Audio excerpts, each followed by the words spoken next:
మేమందరం జవహర్ నగర్కి వెళ్ళి దమ్మెగూడ నాగారం వీళ్ళందరం మాట్లాడడం జరిగింది.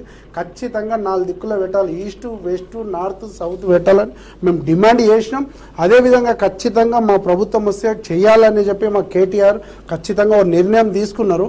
గతంలో మా ప్రభుత్వం పోయినందుకు అయింది. ఇప్పుడు కాంగ్రెస్ ప్రభుత్వంలో ఇప్పుడు వచ్చిన కాంగ్రెస్ ప్రభుత్వంలో 3 ఏళ్ల నుంచి ఉడకంగా దాన్ని పట్టించుకున్న నాయకులు లేడు. ఆ రామ్కి ఉడకంగా అసలు ఎలాంటి మెయింటెనెన్స్ లేదు.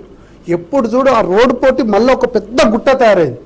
అక్కడ గతంలో ఉన్న దానికన్నా ఇప్పుడు పెద్ద గుట్ట తయారు చేసి అసలు ఎవరు అసలు మేము అఖిలపక్ష మీటింగ్ అని ఉడకంగా పెట్టి మేడ్చల్ జిల్లా మొత్తం ఇక్కడ ఈటల రాజేందర్ బీజేపీకి వెళ్ళి, ఇటు పోతే మల్లారెడ్డి సార్, ఇటు పోతే జంగయ్య యాదవ్, సుధీర్ రెడ్డి, హరివర్ధన్ రెడ్డి, టోటల్ ఎమ్మెల్యేలు సిటీకి సంబంధించిన ఎమ్మెల్యేలు అందరిని పిలిచి పెద్ద ఎత్తున మన స్వాగత గ్రహంలో పెట్టి మీటింగ్ పెట్టి ఉడకంగా మేము సీఎం వరకు ఉడకంగా ఒక ఇక్కడ ఉన్న జవహర్నగర్లో ఒక 20 లక్షల మందికి ఎక్కువ ఉన్నారు. జవహర్ నగర్ దమ్మెగూడ నాగారం చూసి చాలా గాలి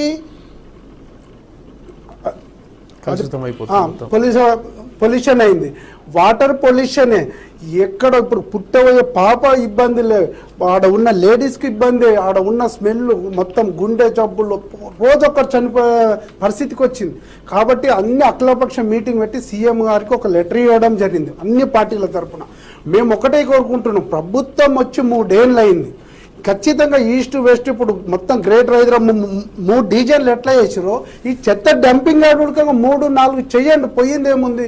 ఎందుకంటే ఇక్కడ ఉన్న ప్రభుత్వం ఇక్కడ ఉన్న 20 లక్షల జనాభా కనిపిస్తా లేదా, లేకపోతే డంపింగ్ యార్డే కనిపించి డంపింగ్ యార్డే ముఖ్యమా ప్రభుత్వాన్ని కానీ మేము ఉడకంగా డిమాండ్ చేస్తున్నాం.